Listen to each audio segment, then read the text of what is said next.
Akkam jirtu kabajamtoota daawwattoota gammadaa torban kana nageenyi badhaadhaa jajjaboo isiniin jecha baga ayyaana yaadannoo du'aa ka'uu gooftaa keenya Yesuus Kiristoos nagaan isin ga'e isiniin jecha guyyaa ayyaanaa kanaan ammoo yeroo itti maatiin firoottan walitti dhufuudhaan nyaachuun dhuguudhaan taphachuudhaan dabarsitan kana keessatti immoo qophii keenya bashannansiisaa fi barsiisaa gammadaa kan torban kana qabannee isiniif dhiyaannee jirra.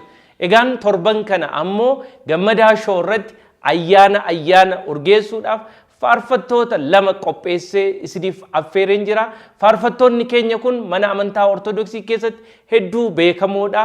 Faarfattuu Yeroo Mokonnanii fi akkasumas faarfataa Muluqan Abiyootiin qabadhee isiniif dhiyaadheen jira. Hanga xumura qophii keenyaatti nu waliin ta'a, nyaachaa, dhugaa, taphachaa, gammadaa daawwadhaa isiniin jenna.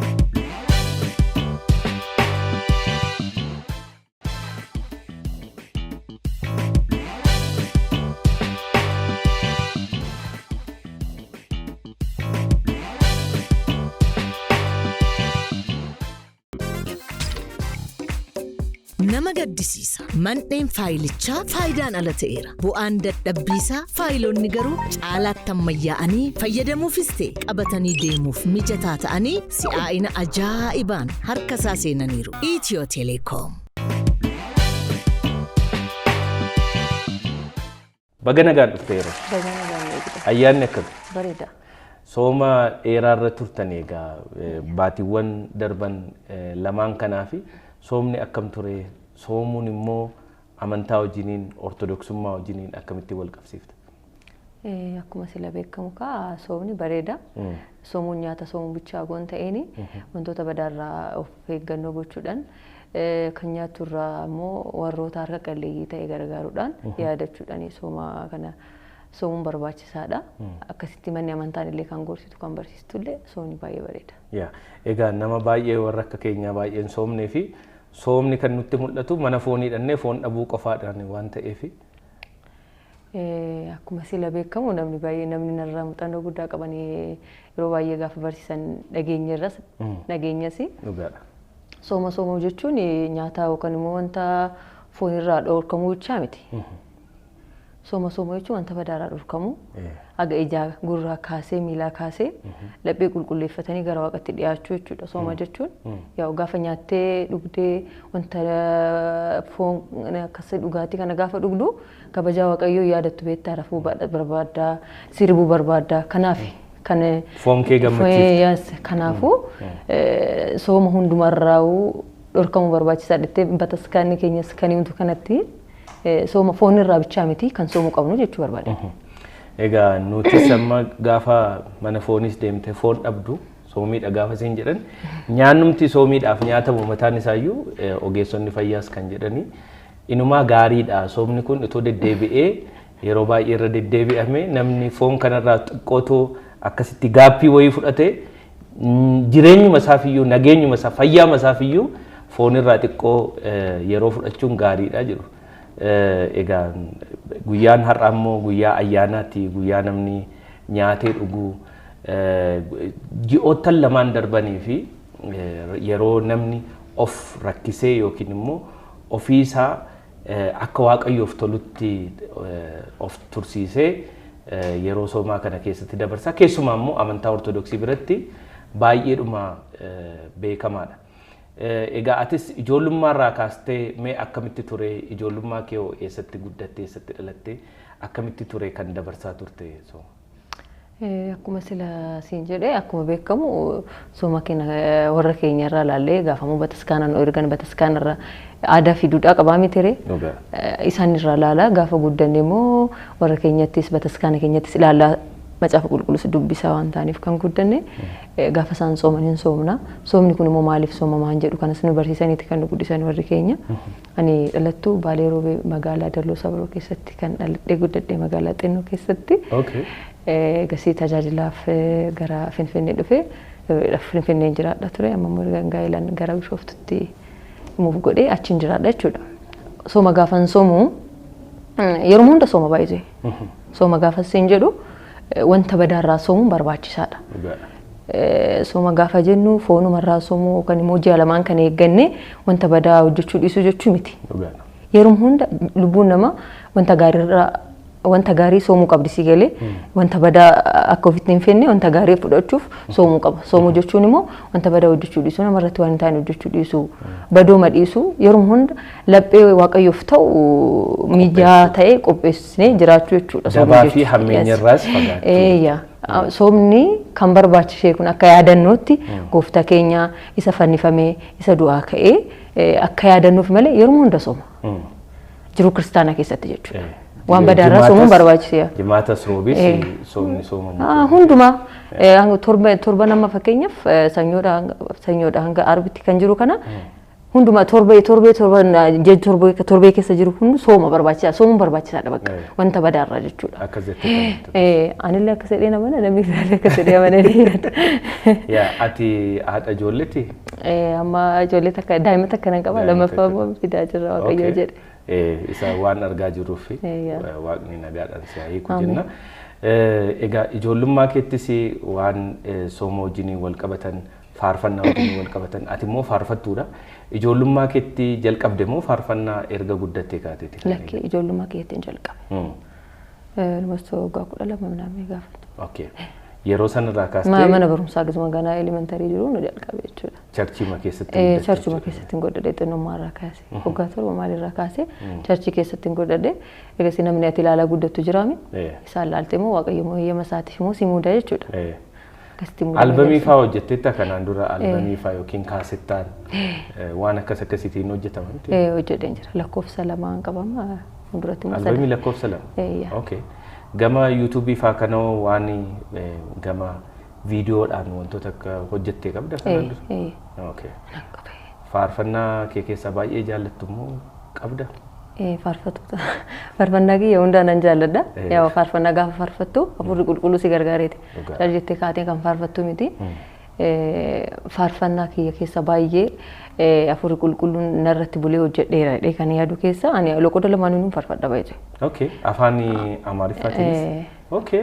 Afaan Amaariffaatiinis afaan Oromooffaatiinis yoo danda'ame nama Guraagee biras Amaariffa waan biras nama dhagoo yoo deeme shamadda illee ta'uun faarfadhee nama san gammachiisuu barbaada malee maaliif jecha waaqayyoo dhaga'uu qaba loqoda beekuun. Amma nama Guraagee beekuun deemee biratti gaafa Oromiffa faarfadhu nan dhaga'u namni kun. Kanaafuu loqoda isaan faarfadhee yaalee waan faarfadheef itti gammada jechuudha. Kanaafuu akkasitiin faarfadha gaafa. Afaan Amaariffaa dura jalqabde moo afaan Oromoo dura jalqabde? Ani afaan kiyya hiike Oromiffaani garuu lamaanuu wal qixxee faarfadhe. Lamaan saayii waluma qixxee faarfadhe? Waaw. Lama kaasettiin kee yookiin immoo albamni kee? Kollekshiiniidha kiyya. Afaan Oromooti moo afaan Oromiffa fi Amaariffa? Waliin makteetti faarfatte? Baay'inaan Oromiffa fi Amaariffaani kanan hojjedhu. Baay'ee gaarii. Egaa kabajamtoota daawwattoota keenya faarfannaa isheen baay'ee jaallattu keessaa immoo faarfannaa tokko akka isheen nuuf faarfattu affeerra. Isa dursinee garuu daa'eqoon faarfataa Muluqan Abiyoot nu waliin jira. Inni immoo dhufee meeshaa muuziqaa kiraara taphatee fi yeroo faarfannaa ishee akka nu dhageessiftu immoo kabajaa olaanaadhaan daa'eqoon faarfataa Muluqan Abiyootiin gara waltajjiitti nuuf affeera. Baga nagaan dhufte. Baga nagaan nuyi akkam jirtu? Ayyaanni akkam? Ayyaanni gaariidha baga geesse. Atis baga geesse ayyaana waggaa baay'ee gammanneerra waan dhufteefi egaa yeroo faarfannaa ishee keessaa immoo faarfannaa tokko nu faarfachuudhaaf asitti argamteetti ati immoo meeshaa muuziqaa hedduu bareedaa kan akkatti taphattu dhageenye si yaamne egaa faarfannaa yeroo dhageenye immoo walitti deebina daawwattoota keenya. Faarfannaa kana baay'ee kophaa kiyyaa miti kan hojjedhe boleeyyan kiyya wajjin kan kollekshinii hojjedhe ayyaanan waan wal fakkaate wal qabatu fini malee kiyya kan dhuunfaa yeroo biraas ni faarfata.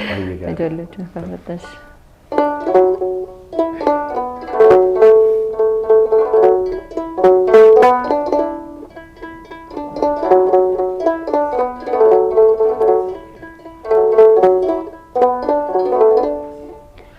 Gooftaan Yesuus doo'amee kabaja mirgaa baatol ba'ee wanjoo garmuun barbadeessee moonicha ijoollee isaaf labsee Gooftaan Yesuus du'a mo'ee kabaja mirgaa baatu ol ba'ee waanjoo garbummaa barbadeesse mo'icha ijoollee isaaf labsee.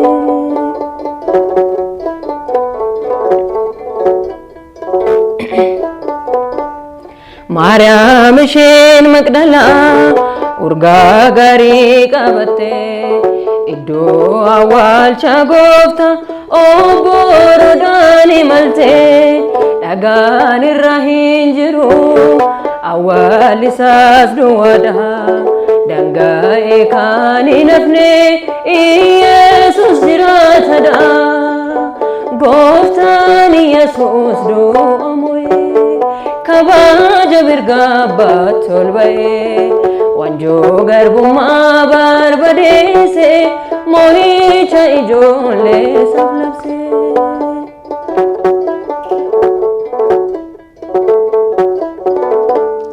Aangaa'onni Yihuudaa dabaan walii galanii himata sobaatiin gooftaatti murteessanii awwaalamee hin hafne mo'ichaan goolabeera humna seexaanaa hidhee bilisa nu baaseera gooftaan Yesuus du'a mo'ee kabaja mirgaa baatu ol ba'ee waanjoo garbummaa barbadeesse mo'icha ijoollee isaaf labsee gooftaan Yesuus du'a mo'ee kabaja mirgaa baatu ol ba'ee waanjoo garbummaa barbadeesse mo'icha ijoollee isaaf labsee.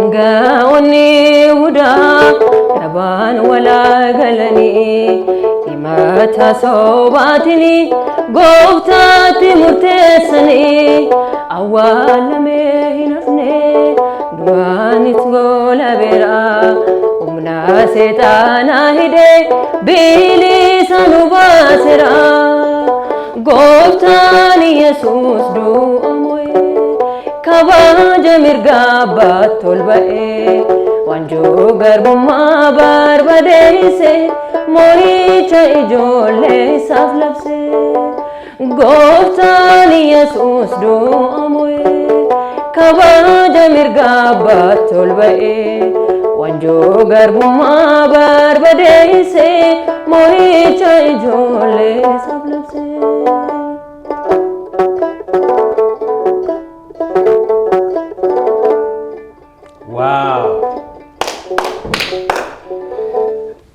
Baay'ee sagalee bareeda dhugaa dubbachuudhaaf miira addaatu namatti dhaga'ama yeroo itti faarfattu sagaleen kee baay'ee bareedaadha. Amma addunyaa muuziqaa kana keessatti namni vookaalii fa'aa waan akkasii fa'aa hojjeta. Waan akkasii hojjetamoo kan uumamumaan sii kennamee ittumaan faarfachaa ijoollummaatti kaastee kan guddatee wayidha. Sagaleen Waaqayyoo irraa kan kennamudha yookaan immoo abbaa kee haadha keetirraa kan fudhattu miti. Dursa bataskaana keessatti gaafa guddattu sagaleen kee kan ittiin maaneej ta'ee guddattu jira si galee. Vookaalii addaan hojjedhu garuu gaafa erga gara faaruutti dhufee faarolee adda addaa faaruu sagalee kiyya wajjin deemu wajjin nan qo'adha malee vookaalii adda addaa. Kana akkamittiin akka faarfatan garuu mana amantaan barsiistee. Riitimii amma fakkeenyaaf yeroo baay'ee namoonni sin jedhu faarfannaan mana amantaa ortodoksii keessa jiru baay'inaan walitti dhiyaata. Riitimiin baay'eensaa walitti dhiyeenya qabaataa jedhama. So kun akkaataatti barsiifannaa mana amantaa sana keessa jiru wajjiniin wal qabataa jettee yaadda akkasii? Akkuma siin jedhee sila siin jedhe ittiin bulmaataa waan qabdu bataskaanni ittiin bulmaata san keessatti kan darbuu qabdu. Gaafa faarullee walallollee dallollee faarfattu ilaalchistee abbootii ilaalchistee caljettee fuuteen faarfattu. Si galee yookaan immoo zeemaa yookaan immoo yeedaloo mana amantaa kana wajjin hin deemaa amantii faarfattee kuni jedhamee ilaalameeti malee caalmeetti kaasteen faarfattu. Kana argame jettee dhuma? Hin faarfattu. Yeedaloomti si dhufee waan faarfattu? Hin danda'amu. Sana keessa darbiteeti gaafa sana keessa darbitu immoo even gaafa weellistootni addunyaa keessa jiran sagalee isaanii gaafa laaltu bataskaana keessatti kan guddate jedhamee adda baafamu ni baay'een beekama. isaanii akkasii Maanis ta'aniiti kan ba'an. sirriitti baay'ee namatti tola. Daayqoon Muluqan atis baga nagaan dhuftee gara shoo keenyatti Baga nagaan nu eeddan. yeroo isheen sagaleedhaan faarfattu immoo atis immoo meeshaa muuziqaa adda ta'e kanaan kiraaraan baay'ee bareechiteetti kanatti jala qabsiisaa turte. Kiraarri mana amantaa ortodoksii wajjin walitti dhufeenya addaa qaba miti akkas. Eeyyee amma gaafa teessee ilaaltu Daawit abbaan keenya kan ittiin galateeffachaa ture meeshaawwan mana amantaa keenya fayyadamtu kanneen akka baganaa, masiinqoo, kabaroo hedduu isaaniidha. Akkasumas qulqullichi Yaareed kan ittiin galateeffachaa ture. Sinaasiliin jira. Yeedaloomti isaa mataa isaallee kan Yaareedidha. Yeedaloomti kun mataa isaallee. Yeedaloomti mana amantaa ortodoksii keessa jiru yeedaloo Yaareed jedhamutti. Amma mana amantaa biraa keessattis yookiin immoo addunyaa kana irratti akkuma nuti arginu meeshaaleen muuziqaa adda addaa ni taphatamu. Garuu mana amantaa ortodoksii keessatti meeshaawwan amma jette muraasa sana qofarratti kan xiyyeeffannaan taasifamu. Meeshaalee hammayyaa kanaan faarfachuun dhorkaadha moo maaliif waan al tokko ayyamame fakkeenya maal siin jechuufi yeroo tokko addunyaan teknooloojiin guddachaa waan deemuuf teknooloojii wajjin deemna faa jedhamee chaalenjiin akkasiin jiru waanuma tokko qofaan faarfachuun kan jedhu. By the way, mana amantaa keenya keessa wanti haaromfamu hin jiru. Haaromsi hin jiru jechuudha. Maaliif jalqaba dhufaatii abbootii irraanii nuti sammaa eengadda ofii keenya waan kalaqne tun taane darbaan dabarsa kan dhufedha. Amantichumaa wal qabatee jechuudha. Seerri isaallee karaa abbootiidhaan darbaan dabarsa waan dhufee fi har'a nuti dhaloonni si'anaa gitaarri galuu qaba. Dibbeen kan biraa gosti biraa galuu qaba. Kana ta'uu qaba jechuun dandeenya jechuudha. Maaliif seera mataa isheetiin gubbaadhaa kaastee durumaa kaastee waan dhufte amma yoonaatti waan jiru waan ta'eef yeedaloollee jijjiiruu hin dandeessu. Meeshaa jijjiiruutu hin taane yeedaloo isaallee gaafa jijjiirtu hin beekama. Yeedaloo faarfannaa gaafa jijjiirtu gara biraatti akkati deemaa jirtu akkati gara sirbaa yookiin gara kan biraatti gara shubbisa biraatti akka inni deemaa jiru hin beekama jechuudha. Mukaan meeshaa jijjiiruun illee waan bakkeetti argamu waan ta'eef kanaaf hin danda'amu. Yeroo mee wajjiniin isin waggaa baay'ee wajjiniin faarfachaa turtan immoo ijoollummaadhaa kaatanii wajjiniin guddattan immoo akkamii? Moo mana amantaa tokko keessatti faarfatte? Mana amantaa baay'ee gaafa tajaajiltoota wajjin wal argitu akka yeroo dheeraa wajjin jiraatte taata. Buliyyaan si gooti manni amantaa fira caalaa akka walitti dhiyaatu si godha. Mana amantaa kanatti tajaajila irratti wal barree wajjin hin guddanne. Inni mucaa Wallaggaati, ani mucaa Yoobaaleeti. Waliin arginu jechuudha guddinaan gaafa ta'u. Garuu manni bataskaanamuu tokko nu gootetti waan ta'eef obboleessi kiyya illee obboleettii isaati bakka jaalalaan jechuudha. Jaalalummaa kiristaanummaa jaalalummaa hariiroo amantaadhaan dhufe. Hunduma wajjinu. Ati eessaa dhuftee wal jennee waliin gaafa dhufnu gaafa tajaajila irra ta'u bakka wal jaalatteeti. Baay'ee namatti tola. Muluqan eessatti guddattee ijoollummaa keetiin akkamittiin faarfachaa turte too? Faarfannaas hin dandeessaa jechuudha ga'e. Ani yaa Wallaggadha. Naqqamtee Leeqaa Dullachaa. Bakka sanattidha kanan guddadhee manuma amantaa keessatti xiqqummaa marraa kaasee qiddaasii qaddasuudhaan mana amantaa keessatti guddadheenidha jechuudha. Sanaanii barattoota dilbataatti illee dabalamee faarfachaa ture guddadhee. Yaa'u bakka sanattis amma ta'ee erga muuxannoo horadhee booddee akka namaaf utuu hin taane akka waaqaaf galee chaalenjii hedduu keessa darbee as ga'e jechuudha. Waaqayyo immoo yeroo baay'ee akka namaa utuu hin taane keessa kee ilaala. Kennaa qabdu irratti dachaan sii dabala. Bakka ati yaaddu hundamuu si geessisa. Keessa kee qulqullummaan jiraannaan jechuudha. Kanaan galata Waaqayyoo ta'u biyyattii guutummaa Itoophiyaa keessaa Oromiyaadhaa, Amaaraadhaa, Tigireedhaa hin jedhin bakka hundumaa deemnee hojiin keenyas wangeela lallabuu faarsuu waan ta'eef kunoo akka obboleettii keenya faana bakka itti walitti dhufuu qabna. Nuti baay'ee amma yeroo ammaa qofaa yerootti deemnu qabna faarfattoota malee jechuudha. Maaliif ofii keenya rukutachaa faarfanna waan ta'eef iddoo tokko tokkotti immoo shamarra nutti dabalamtee yeroo itti wal arginee tajaajilutu jira. Wal jalaa fuutanii jechuudha. Ishee yeroo isheen faarfattu akkuma ammaa nan gargaaraanii yeroo kan koo ta'ummoo fuma koodhaa faarfachaa tajaajila jechuudha. Akkasiin tajaajila. Meeshaa kanoo duruma ijoollummaa irraa taphachuu eegalte moo yeroo keessa waan barte nama si taphatu dhabdee faa eegalte? Meeshaa kana by the way gara keenyatti hedduun baramne ture. Ani kanan beeku keessummoonni yeroo konfiraansii yookiin sagantaan qophaa'u magaalaa Finfinnee irraa gara godaan dhufu. Xiqqoo ta'e nan yaadadha. Yoomiin bara kanan jedhu keessi koo baay'ee itti tattaafata ture. Yoomiin bara kanan jedhu. Garuu akka fedha ta'ulee nan bitadhee manattis mana amantaattis jechuun jalqabe. Quba koo tattafachiisuu. Of shaakalsiisuu jalqabe. Of shaakalsiisee keessummoonni gaafa dhufanis warra akka koo tajaajilanii jechuudha.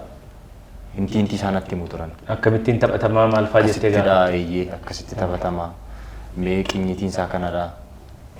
Kana natti himu. Anillee sanarraan ka'ee jajjabaachuutti hin ka'ee. Haa ta'u malee yeroo itti gurra namaatti hin tolle faatu jira ture. Nurraa cufii. Dhiisii nurraa deemee yeroo itti jiran. Garuu kennaadha anaaf muuxannoo kanaan guddachuu waan barbaaduufidha. Darbees immoo manuma amantaa sanaan guddisaa manuma amantaa sanatti tajaajila keessummaan biyya biraadhaan dhufu ta'uu qaba ture. Yeroo akkas hin taane nutti hin tolle hin barbaannu waan jedhuuni isaa ta'u anillee hin caale amma gaankaan bakka sanatti deebitee kana godhii sanan godha jechuu mitiiti yaaduu hin danda'u. Bakka kufaatii koo sanadha jechuudha bakki sun. Garuu haa ta'u gama biraan gaafa ilaalu bakka guddina kootis. Xiqqeeffattee ka'uun koo by the way amma yeroo ammaa kana maal seete namni kennaa isaa wallaaleera. Ati ogummaa gaazexeessummaa qabaatte ani ogummaa tajaajilaadha waan ta'eef dirqamaanii gaazexeessaa gammadaan kana gochuun qabu natu gochuu qaba jechuun danda'u. Kennaa kee waan ani qabaan. Amma isa ta'eeti amma kana ta'eeti. Kan nama ajaa'iba gaafa taa'e ilaalu baay'ee na ajaa'iba bakka sana waan keessa darbitee galata waaqayyoo ta'u bakka hedduu waan hedduu keessa darbeera galata saachuun barbaada waan. Baay'ee gaarii. Faarfannaan mana amantaa keessatti faarfatan meeshaalee hedduutu jiru. Meeshaalee biraa hoyyaaltaan baganaan fa'aa kuni akkuma kiraaraa kanatti taphatamu waan ta'eef isa fa'aa meeshaa biraa waa yaaltu qabda?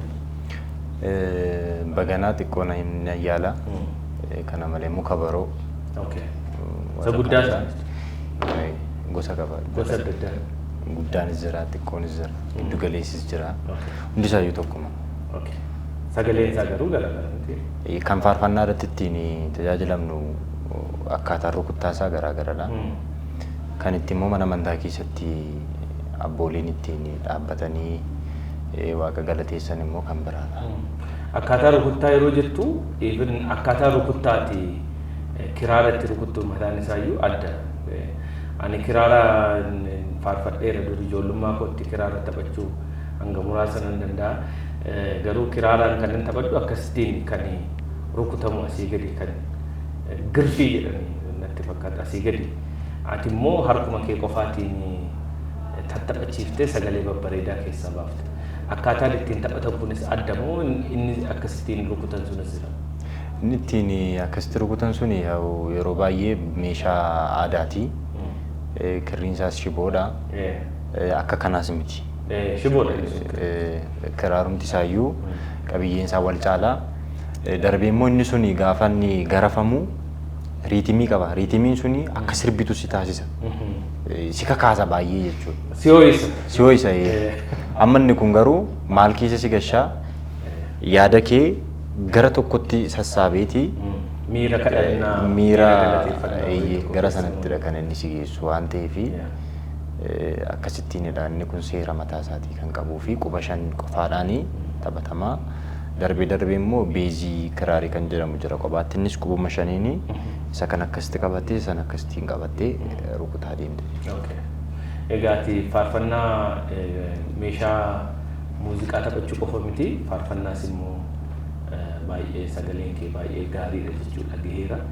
Yeroo mee wajjin immoo faarfannaa tokko waan ayyaanaaf nu ta'u keessa faarfannaa tokko muuziqaadhaanis sagalee keessan lamaanii Yoo wal jalaa qabamuu hin danda'ama ta'es yookiin waliin ta'e Walumaa. faarfannaa tokko yoo jettan. Walumaan faarfannaa Baay'ee.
Sagalee keessan lamaan iyyuu adda baasuun hanga ulfaatutti blend wal godhee sagaleen keessan sirriitti wal simeeti kan faarfattanii baay'ee galatooma faarfannaa bareedaa kanaafi egaa yeroomi faarfannaadhaan alattis immoo hojii biraa diizaayinii faa waan daldaltuudha siisiin jiru tajaajilaa fi daldaluun hojii diizaayinii uffataa faa hojjechuun kun sitti ulfaatu akkamittiin wal cinaa deemsisaa jirtu? Yoo gaafa hojii dhuunfaa keessa seentu xiqqoo kiraa hojii taata. Tajaajila akka duraan leexoo taatee tajaajiltuu fi gaafa hojii dhuunfaa keessa seentee gaa'ela hojiin xinnoo sitti ulfaachuu danda'a garuu wal bira of ta'a hin ulfaatu. Gammadeetu hojjetta gaafa sammuun kee hin qabama kanallee hojjetta kanallee kan hafuuraan hojjetta kan fokkeetii fi siin fiigda baay'een itti gammadaan hojii kiyyatti. Hojii diizaayinii uffata aadaatis uffata aadaatis habashaas nan hojjedha garuu amma irra caalaa kan uffata faashinii jedhamu kanan hojjechaa jira baay'inaan nama yeroo ayyaana maalii kanaan ta'eef kan uffata aadaa hojjettu yeroo baay'ee sarratti fookas hin godhu garuu fuulduratti kanti gaarmentii minamini kana yaadadha waan ta'eef bal'inaan ittiin deemedhe yaada heeyyama waaqayyoo ta'e. Baay'ee Muluqanoo ani ammaaf hojii kan biraan qabu tajaajila hojii tajaajilaa qofaadha. Maaliif firiidamiis qaba.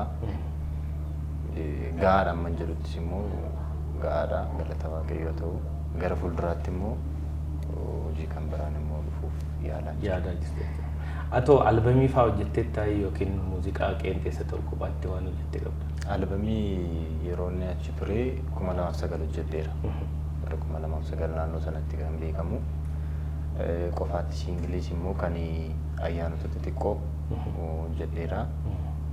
Dhiyootti immoo faaruunii sadan lamaan tokko kiliippiidhaan kan dhufaa jiran jiru. Kan dhufaa jiran. Akkasitti. Mee faarfannaa kee keessaa kophaatti kan baay'ee jaallattuufis kan sagaleedhaan hojjechuu dandeessu kophaatti jira? Kan beekamu nan carroomee kan jedhudha. Yeroo hedduu miidiyaa irrattis kan inni fayyadamu faaruma kanadha.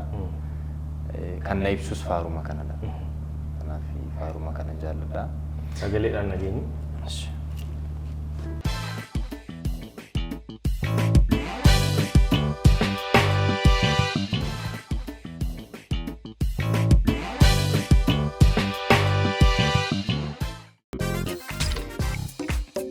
nama gaddisiisa. Mandheen faayilichaa faayidaan ala ta'eera. Bu'aan dadhabbiisaa faayilonni garuu caalaatti ammayyaa'anii fayyadamuufis ta'e qabatanii deemuuf mijataa ta'anii si'aa'ina ajaa'ibaan harka isaa seenaniiru. Itiyoo Teleekoom.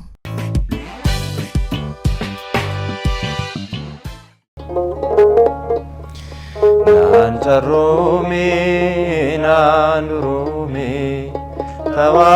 tawaahidoo keessa tanuumame amantaa dhugaan ishee filamtee dhiiga waaqayyoon bu'uureffamtee amantaa dhugaan ishee filamtee dhiiga Kiristoosiin bu'uureffamtee naan carroome naan duroome tawaahidoo keessa tanuumame amantaa dhugaan ishee filamtee dhiiga waaqayyoon bu'uureffamtee amantaa dhugaan ishee filamtee dhiiga waaqayyoon bu'uureffamtee.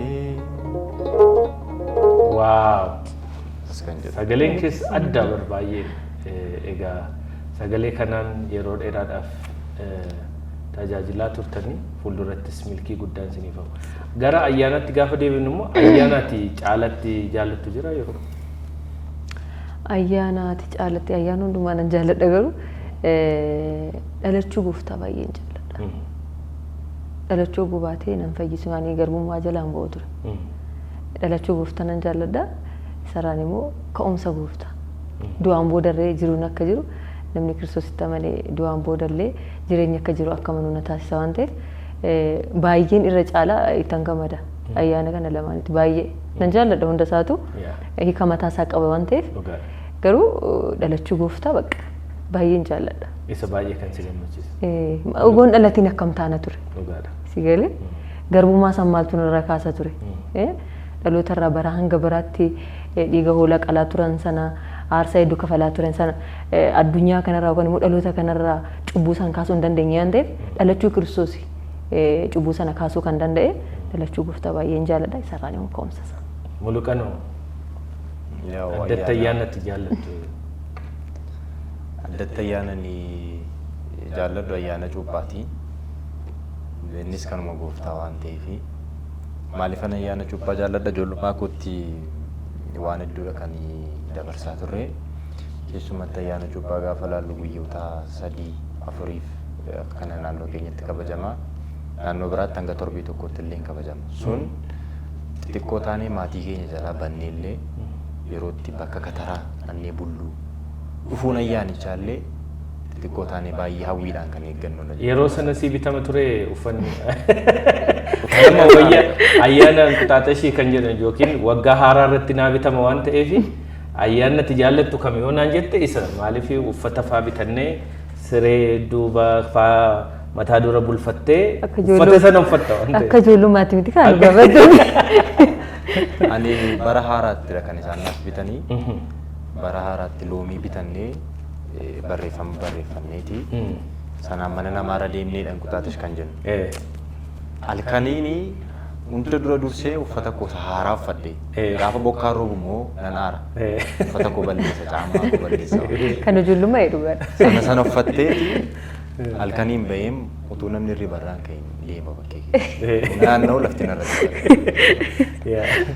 Kanaatti addatti ayyaanoti kun hundumtuu egaa amma erga guddannee booda ayyaanonni keessumatti addatti ortodoksiin kabajuu hundi isaayyuu kanuma gooftaati. Ayyaanni fannoos, dhalachuunsaa, cuubamuunsaa, du'aa ka'uunsaa, ayyaanni ol ba'uunsaa ayyaanota hedduudha kan inni qabu waan ta'eef hundi isaayyuu gaafa inni dhufu hawwiidhaan kan eeggannudha jechuudha. Ayyaana amma du'aa ka'uudha, taansii ol ba'uunsaa jira. Akka kanaan ayyaanni fannoos jira. Kanaan irraa addatti kan nuti. Ayyaana du'aa ka'uu gooftaa keenya Yesuus Kiristoos wajjin wal qabatee yeroo baay'ee manni amantaa ortodoksii haala addaatiin kan isheen kabajju sermoonii addaas qaba mitiire torbanoota gara dhumaa jala sagaduutu jira ergasii booddee soomni hiikaan mataan isaa iyyuu galgaloota fakkeenyaaf soomiin akkaataa hiikamu kuni kaleessa galgala wantoota ta'an baay'eetu jira. Halkan kaanii maanni duri mana ollaa faatii halkan kaanii handaaqoo faa nyaachuun waan akkas akkasiitu jira. Yaadannoo akkamii qabda ati? Inni kun maatii birattidha irra caalaatti kan beeku. Ammallee egaa naannoo kanatti badaamma kanatti hin jiru. Hundumtuu buna wal waamuun illee hin jiru baay'ee. Mana dhuunfaa waliin qofaatti waan ta'eef. Kophaa nyaata warri Finfinnee. Kana cabaluun akkuma mataa baluudha isa jedhamee yeroo maatii bira turre yeroo buna wal waamanii inni sun aadaan sun ammallee jira jechuudha. Akka sana halkaniin wal waamu ganamallee erga barii booddee illee buna wal waamanii buna sana irratti nyaachuu dhuguu. Even nuun durii ollaan keenya warri soomanii sooma hiikanii nu warra hin soomne iyyuu halkan ribaa kaasanii hunda nu nyaachisu turan. Eeyyama naannoo keenyatti inni kun mul'atu badaa. Asittidha kan inni ho'u. Baluun soomni baay'ee yeroo baay'ee gaafa sooma hiikaa san soomnidha kan dursa mana foonii dhaqee. Sintu hiriiraan nu rakkisaa jiran nu jechaa jirta. Amma gara baadiyyaa gara naannootti dhalattee guddatte gaafa laaltu wal saalfatan dhumtu. Abaluu soomni abaluu dhaqee mana foonii dhaabate jedhama waan ta'eef wal beekta waan ta'eef tokko wal beekta waan ta'eef hin sodaata amma naqu warra sanaaf dursa laateeti yoo raafe naqa kanaachi immoo har'a bitachuu danda'a inni soomaan ture. Kan keenya garuu halkan gaafa gooftaan du'aa ka'u sa'aatii 6 booddee hiigibuu danda'a. Kanaanidha waan ta'eef sana booddeedha kan hundumtuu amma warri qircaantanii godhan mataan isaallee sa'aatii 6 booddeedha kan isaan qalanii inni soomes kan inni fudhatu jechuudha. Akkasitti. Yeroo moo amma akka dubartiitti immoo maatiidhaaf nyaata qopheessuutu jira waan namni ittiin sooma hiiku isa dursanii qophaa'anii waan ayyaanaaf ta'u kana wajjin qophaa'u ganama isaa gara charchiifaa deemanii guyyaa karraa kana tajaajilli yoo jira akkamittiin wal siisima kun? Akkuma duratti sirasii kaasee gaafa gaa'ela keessa seentu yoo xiqqoo amma gaafa sanbataa amma tajaajilli guyyaate gaafa sanbataa ganama amma gaafa sooma hiikaa sana gaafa jiraate deemtee dhiisuu dandeecha si galee deemtee bataskaana deemtee kadhannaa geessitee dhufuu dandeecha yookaan immoo halkan jala bultii jira jala bultii sana erga dhuftee dadhabbii jira baay'inaan tajaajilleen illee hin jiru ganama jechuudha jala bultii jira kaa halkan sana dhaabattee bulta waan ta'eef akkasitti wanti akkasii sun hin jiru si galee gaafa hanuma jiraatu yoo ta'e immoo mana keetitti sooma hiikuun akkamittuu ogummaan waxiin daakuu tolchuu kun akkam maal fakkaata si biratti? Waxiin daakuu kan hojjetu nan jaalladha baay'ee nyaachus hojjetus nan jaalladha dhugaa baay'een jaalladha jecha gaafa ayyaan dhufee jala bultii gootu wanti ati hojjettu nama gammachiisa sirratti dadhabbii qaba garuu yeroo baay'ee soomni hiikaanii waxiin daakuu kana wajjin wal qabata maaliif namni utuma hoolaa qalachuu yookiin qalachuu utoo yaaduyyuu dursee garuu daakuu qalatee isaan hiikee ka'eetti gara hoolaa faa nyaata maaliif wal qabata? Ani garuu kan yaada kiyyan sitti hima akka aadaatti illee kan baratame amma fakkeenyaaf bara haaraa du'aa ka'uu Kiristoos ayyaana kana baay'inaan lukkuun hin qalama. Nama gammachiisa si galee ani yaada kiyya sitti himaa jira jeneraal kun ta'e yaada kiyya nan gammada malee nan yoo lafeetti qoqaltee lukkuun hoon jiraatiin hin gammadu. Kanaaf lukkuun akka mi'eessituu ayyaanaatti ilaala. Mi'eessituu ayyaanaatti. Fooliin isaallee urgaadha nama gammachiisa baay'ee. Egaa turtii bareedaa guyyaa ayyaanaatiin isinis dhuftanii gama gammadaa shoorratti waa'ee ayyaanaa wajjin faarfannaa babbareedaa nu faarfattanii galatoomaa isiniin jenna. Carraa kanaan immoo nama maatii keessanis haa ta'u firoottan keessan baga ittiin sin ga'e jechuudhaaf nama yaaddaniif carraa isinii kenna. Carraa kana waan nu kennitaniif guddaa galatoomaa. Ayyaana kana warra amananiif dhaloota Kiristoos du'aa ka'uusaa kan amananiif ortodoksiidhaafis ortodoksiin taaneef du'aa ka'uusaa kan amananiif hundumaafuu baga du'aa ka'uu gooftaa keenya Yesuus Kiristoosiin sin ga'e jechuun barbaada. Taansuudhaan maatii kootiif haadha kootiif abbaa manaa kootiif mucayyoo kootiif obboleeyyan kootiif tajaajiltoota hunduma isaaniitiif baga ayyaana du'aa ka'uu Kiristoosiin sin ga'e jechuun barbaada. Siniifillee. Thank you. Mulukan siifis carraa kana siif. Hordoftoota amantaa kiristaanaa akkasumas amanaa kan ta'e hundumaa bagattiin singee jechuun barbaada. Itti aansuudhaan maatii koo akkasumas immoo tajaajiltoota hiriyoottan bakka fagoo jiranis bakka kana jiranis addunyaa hundarra kan jiran baga ayyaana kanaan singee. Ayyaanni kun ayyaana gaarii, ayyaana jaalalaa, ayyaana nagaa kan tokkummaa isiniif haa ta'u jedha. Galatoomaa gaa nuti immoo akka gammadaa shootti hordoftoota amantaa kiristaanaa hundumaatiin baga ayyaana kanaan nagaan isin ga'e isiniin jenna. Isinis immoo keessummaa keenya taatanii guyyaa har'aa akka kanatti nu waliin waan turtaniif hanga xumura qophii keenyattis nu waliin waan jirtaniif ulfaadhaa galatoomaa isiniin jenna. Egaa yerootti anoo maaliin si eegna? Albamiidha moo faarfannaa singiliidhaan as deemuudhaaf deemtamoo? Yemmuu Waaqayyoo ta'ee lakkoofsa sadaffaa kiyya yaadaan jira. Garuu faaroleen kiyya immoo waggaa lama eeggatee albamiin lammaffaan erga bahee waggaa lama hundumtuu yuutuubii irratti hin oolle. Ani xiqqoo karaa hojii ta'ee yuutuubii irra galchuu hin dandeenye. Viidiyoo isaa hojjechaa hin jira waan ta'eef fuulduratti isa yaadaan jira. Harkaan isa hojjettee jira. Faarfattoota warra hangafoota keessaa eenyuun dinqisiifatta baay'ee? Faarfattoota nuyi akka baanuuf egzaampil nu ta'an yookaan immoo isaan laallee akka guddannoo hin ta'an baay'eedha. Amaariffa keessas, Oromiffa keessas. Garuu Oromiffa keessa na gaafattee na afaan Oromoo keessaa. Ani mitikkees baay'een jaalladha, Firaa'ol nan jaalladha, Gammachiis nan jaalladha. Baay'eedha kan jaalladhu garuu faaruu Firaa'ol baay'een jaalladha. Mee kan faaruu sana keessaa kan nu jettu qabdaa? Maqaa gaarii. Ayyee.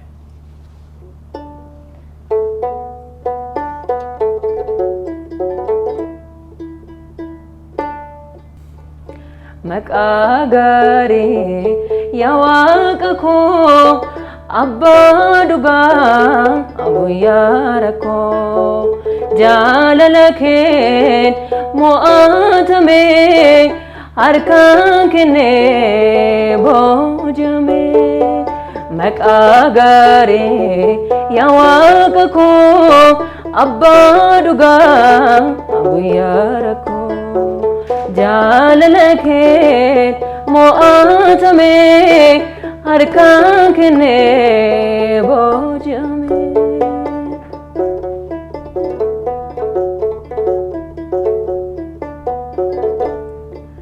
Badeen hafuu abdiin qaba isaa kufee si tol qaba. Si qabadhee anoolera jajjaba koo miliqeeraan nan argatan dinoonni koo. Maqaa gaarii yaa Waaqa koo abbaa dhugaa guyyaa rakkoo jaalala keen mo'atamee harkaan kennee boojamee. Wow! Fantastic! Baay'ee bareedaadha. Baay'ee namatti tola. Nama baay'ee kennaa guddaa qabudha. Akka nama tokkotti kennaa isaarra isaa bulchuu nama jirudha. Faaruun isaa baay'ee garraamii kan jedhee. Namatti tola baay'ee. Dhumarratti immoo egaa guyyaan isaa guyyaa ayyaanaati. Faarfannaa dhumaa tokko immoo lamaan keessan akka nuu faarfattan sin affeera. Dhaabbanna.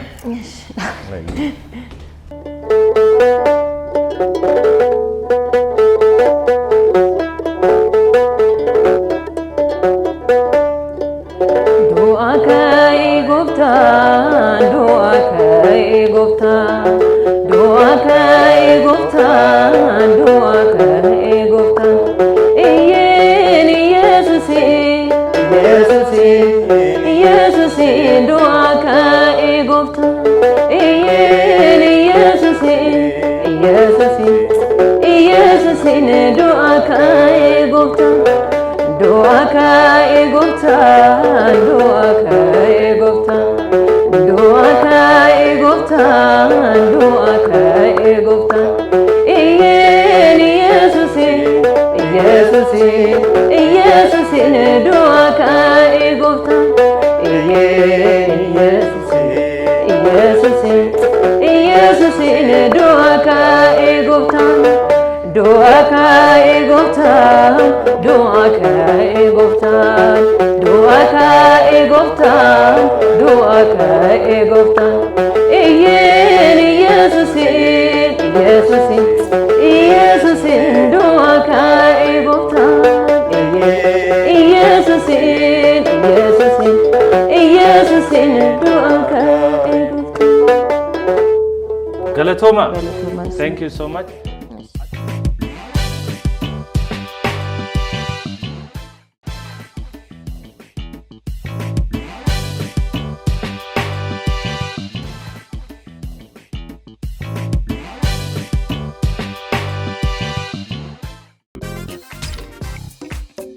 Nama gaddisiisa. Mandheen faayilichaa faayidaan ala ta'eera. Bu'aan dadhabbiisaa faayiloonni garuu caalaatti ammayyaa'anii fayyadamuufis ta'e qabatanii deemuuf mijataa ta'anii si'aa'ina ajaa'ibaan harka isaa seenaniiru. Itiyoo Teleekoom.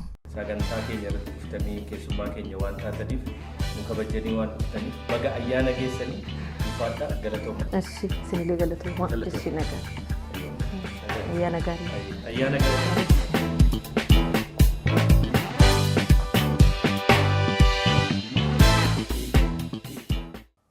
kabajamtoota daawwattoota keenya turtii bareedaa fi hawwataa faarfattuu yeroo mokonnin akkasumas faarfataa muluqan abiyooti waliin kan guyyaa har'aa taasifne kana fakkaatu ture.